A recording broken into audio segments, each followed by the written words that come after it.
हे बघा आपल्या श्रावण स्पेशल मध्ये आपण बनवलेले साबुदाण्याचे फ्राईज किती यम्मी दिसताय बघा। लगेच घेऊन खाण्याचं मन करतं।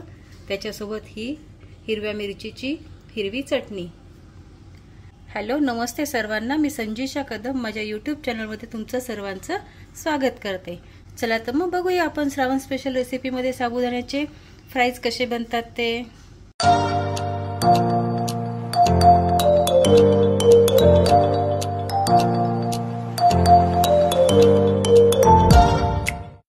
श्रावण स्पेशल आज आपण उपवासासाठी बनवतोय साबुदाण्याचे वडे।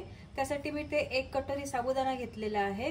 बटाटे मी थोडे जास्ती घेतलेले आहे कारण बटाट्यानी बाइंडिंग पण छान होतं आणि वडे पण आपले छान बनतात। अर्धी कटोरी मी इथे शेंगदाण्याचा कूट घेतलेला आहे। थोडेसे जिरे घेतले, थोडं मीठ घेतलं चवीनुसार, साखर घेतली, हिरव्या मिरचीचा ठेचा घेतला आणि खूप सारी कोथिंबीर घेतली। चला तर मग आपण वडे कसे बनतात ते बघूया आणि झटपट कृतीला सुरुवात करूया।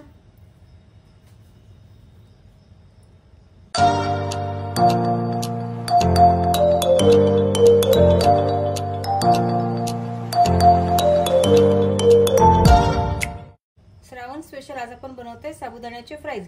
त्यासाठी मी इथे 1 कटोरी साबुदाणा घेतलेला आहे। बटाटे मी इथे खूप सारे घेतलेले आहे। अर्धी वाटी शेंगदाण्याचा कूट घेतलेला आहे, थोडेसे जिरे, चवीनुसार मीठ, थोडीशी चवीला साखर, हिरव्या मिरचीचा ठेचा आणि खूप सारी कोथिंबीर घेतलेली आहे। चला तर मग आपण बघूया उपवासाचे साबुदाण्याचे फ्राईज कसे बनतात ते। चला कृतीला पण सुरुवात करूया। चला तर मग साबुदाण्याचे फ्राईज बनवण्यासाठी आपण सर्व साहित्य मिक्स करून घेऊया। साबुदाणा घेतलीये 1 वाटी, त्यात शेंगदाण्याचा कूट, चवीनुसार मीठ, चवीनुसार साखर, थोडेसे जिरे, थोडासा हिरव्या मिरचीचा ठेचा। यामध्ये आपण रेड चिली पावडर पण घालणार आहे तर ती पण मी 1 चमचे घेतेय। खूप सारी कोथिंबीर, बटाटा मॅश करून घ्यायचा आहे। बटाटा आपण यामध्ये भरपूर घालणार आहोत।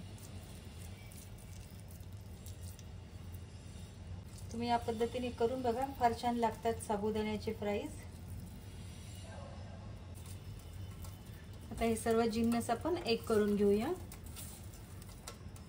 आपल्याला यामध्ये पाणी बिलकुल नाही घालायचं आहे। पाणी न घालता पण हे छान मिक्स होतं।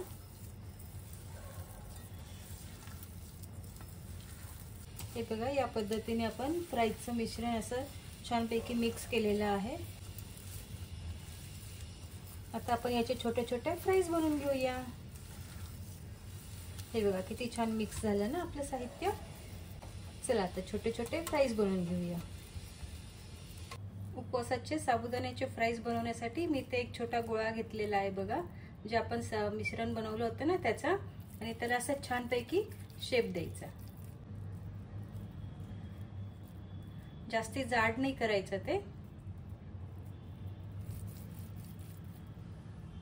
या पद्धतीने मी सगळे फ्राईज बनवून घेते आणि नंतर तुम्हाला मग दाखवते की आपले फ्राईज कसे बनवून झालेत ते। हे बघा या पद्धतीने आपले फ्राईज असे बनवून झालेले आहे। चला तर मग यांना आपण फ्राय करून घेऊया। बघा किती सुंदर दिसतंय ना। आताच ते तळून झाले ना की अजून छान दिसतील ते। चला मग आपण यांना तळून घेऊया। फ्राईज तळण्यासाठी आपलं तेल पण इथे गरम झालेलं आहे। त्यामध्ये आपण एक एक फ्राईज सोडून घेऊया। हलक्या हाताने सोडा ते एकदम।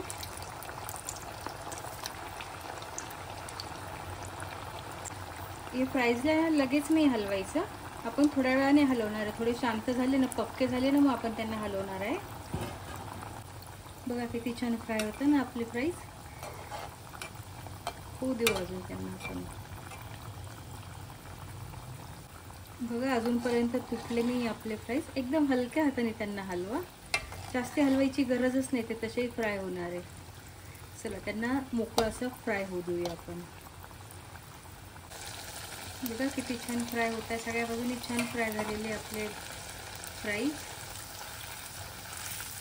पलटून घेऊया एकदा। फ्राय तर झालेले, आता मी एक एक करून सर्व फ्राईज काढून घेते, नंतर आपण प्लेटिंग करूया। हे बघा कसे गोल्डन कलरचे झाले ना आपले फ्राईज। चला आता प्लेटिंग करून घेऊया। आता आपण प्लेटिंग करून घेऊया। आपले फ्राईज बघा किती छान झालेले आहे, सर्व बाजूंनी बघा कुरुम कुरुम कुरकुरीत झालेले आहेत एकदम।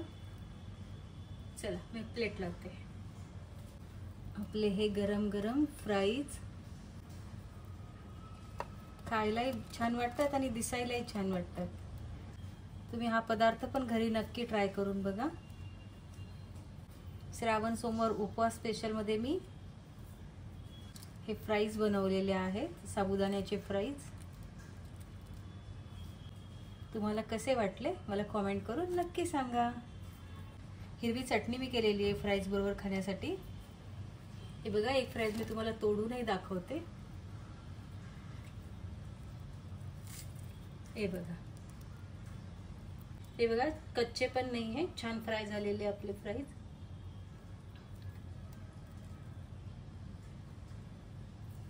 तुम्हाला आजची माझी रेसिपी कशी वाटली मला कमेंट करून नक्की सांगा। हे बघा तुम्ही हा व्हिडिओ बघा, व्हिडिओला लाईक करा, शेअर करा, सबस्क्राईब करा। आपण लवकरच भेटूया नवीन व्हिडिओ मध्ये। तोपर्यंत सर्वांनी काळजी घ्या आणि तोपर्यंत सर्वांना बाय।